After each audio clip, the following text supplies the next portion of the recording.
కర్ణాటకలో ఘోరం జరిగింది. ఎవరికైనా సరే కామపిచ్చి తలకెక్కితే ఒంటరిగా ఉన్న అమ్మాయిని బలవంతం చేస్తారా? చెయ్యరు. కేవలం ఉన్మాదులు మాత్రమే ఇలాంటి పని చేస్తారు. కర్ణాటక పోలీసులనే షాకు గురి చేసిన బెంగళూరు స్టోరీ చూద్దాం. జనవరి 3న రామ్మూర్తి నగర్ లోని సంకల్ప నిలయాన్ అపార్ట్మెంట్ లో అగ్ని ప్రమాదం జరిగిందని ఫైర్ డిపార్ట్మెంట్ కాల్ వచ్చింది. అప్పటికే రాత్రి 10:30 దాటింది. ఫైర్ ఫైటర్స్ వేగంగా సుబ్రహ్మణ్య లేఅవుట్ లోని ఆ ఇంటికి చేరుకున్నారు. తలుపులు బద్దల కొట్టి మంటలను ఆర్పారు. అయితే కాలిన గాయాలతో ఓ యువతి శవం బెడ్రూమ్ లో కనిపించింది. దీంతో పోలీసులకు సమాచారం ఇచ్చారు ఫైర్ సిబ్బంది. ఆ యువతి పేరు షర్మిల, వయసు 34 ఏళ్లు. యాక్సెంచర్ లో సాఫ్ట్వేర్ ఇంజనీర్ గా పనిచేస్తోంది. 2 రూమ్ అపార్ట్మెంట్ లో ఉంటుంది. ఆమె స్నేహితురాలు వర్క్ ఫ్రం హోమ్ ఉండడంతో ఒడిశాకి వెళ్లిపోయింది. ఇప్పుడు ఒంటరిగా ఉంటోంది షర్మిల.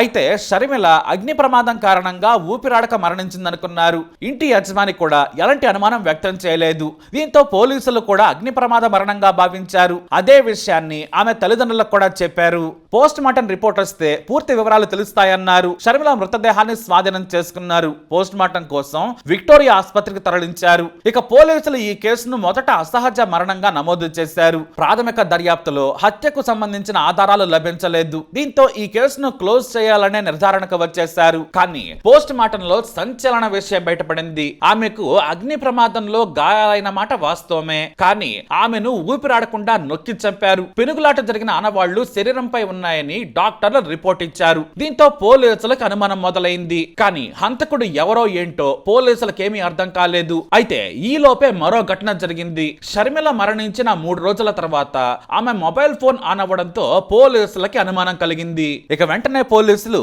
ఆ ఇంటి యజమానికి ఫోన్ చేశారు. షర్మిల ఎలాంటిదని అడిగారు. యజమాని షర్మిల గురించి మంచి మాటలు చెప్పారు. చాలా పద్ధతిగా ఉంటుంది. బయట నుంచి ఆమె స్నేహితురాళ్ళు కూడా చాలా తక్కువగా వస్తారు. మగవారైతే అసలే రారని చెప్పాడు. అయితే ఆమెకు బాయ్ ఫ్రెండ్ ఉన్నాడేమోనని విచారణ చేశారు. ఎవరో లేరని తేలింది. షర్మిల తల్లిదండ్రులకు కూడా తమకు ఎవరి మీద అనుమానం లేదని చెప్పారు. ఇటు షర్మిల స్నేహితురాలికి కూడా ఫోన్ చేస్తారు పోలీసులు. తన ఫ్రెండ్ కు ఎవరో బాయ్ ఫ్రెండ్స్ లేరు, శత్రువులు కూడా లేరని చెప్పింది. అప్పుడే మరో విషయం కూడా చెప్పింది షర్మిల ఫ్రెండ్. తమ పక్క ఫ్లాట్ లో ఉండే ఓ కుర్రాడిని విచారించండి. అనవసరంగా మాతో మాట్లాడేందుకు ప్రయత్నించేవాడు. పిచ్చిగా చూస్తూ సైగలు చేసేవాడని పోలీసులకు చెప్పింది. దీంతో వెంటనే పోలీసులు సీసీ కెమెరాలను పరిశీలించారు. అయితే ఈ లోపే మరో క్లూ కూడా పోలీసులకు వచ్చింది.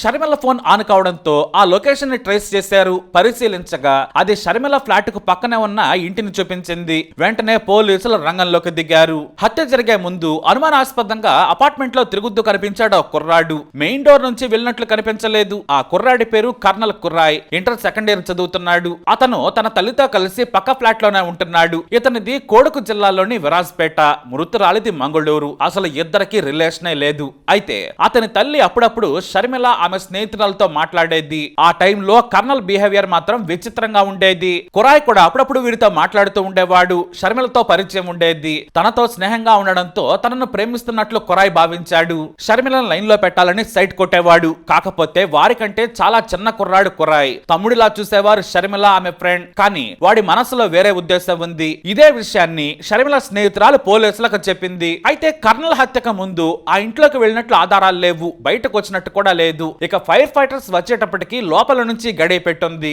తలుపులు బద్దలు కొట్టి లోనికెళ్లారు. అందుకే పోలీసులు కర్నల్ అదుపులోకి తీసుకున్నారు. మొదట అసలు తనకేమీ తెలియదన్నాడు. అయితే తమదైన శైలిలో పోలీసులు విచారణ చేశారు. రాత్రి 10:30కు బయటకు ఎందుకు వచ్చావు? అగ్ని ప్రమాదానికి ముందు ఎక్కడి నుంచి వస్తున్నావని ప్రశ్నించారు పోలీసులు. ఇక తన కొడుకు స్నేహితుడి దగ్గరకు వెళ్తున్నాడని రాత్రి 9 గంటలకు బయటకు వెళ్ళినట్లు అతని తల్లి కూడా పోలీసులకు చెప్పింది. దీంతో అన్ని ఆధారాలు ముందుంచి ప్రశ్నించడంతో నీచుడు నిజం ఒప్పుకున్నాడు. తానే హత్య చేశానని చెప్పాడు. కేవలం 19 ఏళ్ల కర్నలకు చాలా రోజుల నుంచి షర్మిల మీద కన్నుంది. అతను ఆమెతో ఎంజాయ్ చేయాలనుకున్నాడు. కానీ వాళ్ళు పట్టించుకోలేదు. గత 2 నెలలుగా ఒంటరిగా ఉంటుంది షర్మిల.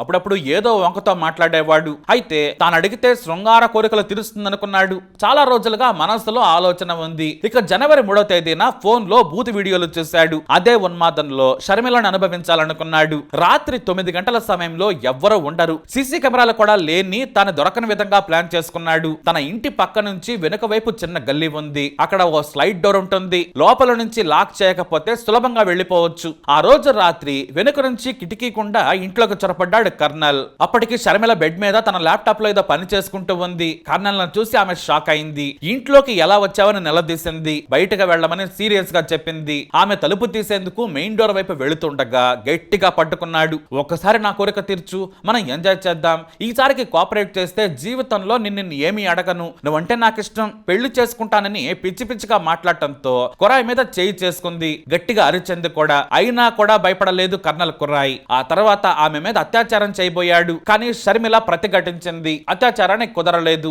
ఇక తాను వదిలేస్తే ఎక్కడ ఆమె బయటికి వెళ్ళిపోతుందో, అందరికీ చెబుతుందో, కేసులు ఏమైనా పెడుతుందేమోనని భయపడ్డాడు. ఆమె మీద కూర్చొని గొంతు నిలిమి హత్య చేశాడు. మొత్తానికి చంపేశాడు దుర్మార్గుడు. ఇక ఆ తర్వాత చేసిన పని అయితే ఇంకా దారుణం. ఇతడిలోని సైకో యాంగిల్ ని బయట పెట్టింది.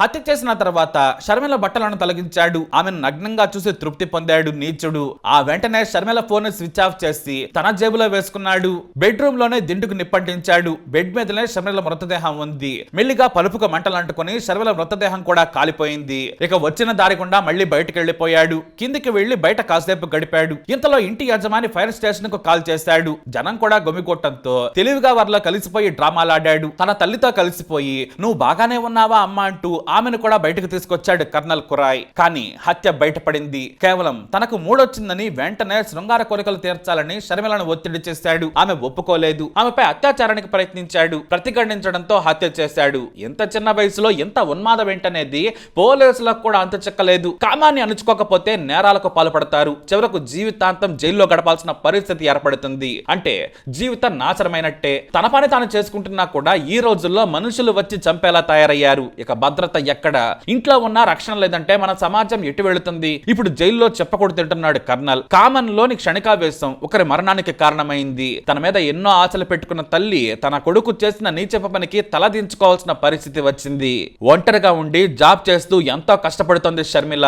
ఆమె మరణంతో తల్లిదండ్రులు తీవ్రంగా విలపిస్తున్నారు. దానికి కారణం ఈ కర్నల్ కురాయ్ కోరిక. ఫోన్ తీసుకెళ్లి స్విచ్ ఆఫ్ చేస్తే ఇక దొరకనులే అనుకున్నాడు. ఆ ఫోన్ కోసమైనా వెతికే వాళ్ళు పోలీసులు. కానీ ఈలోపే పోస్ట్ మార్టం రిపోర్ట్ లో సంచలన విషయాలు వచ్చాయి.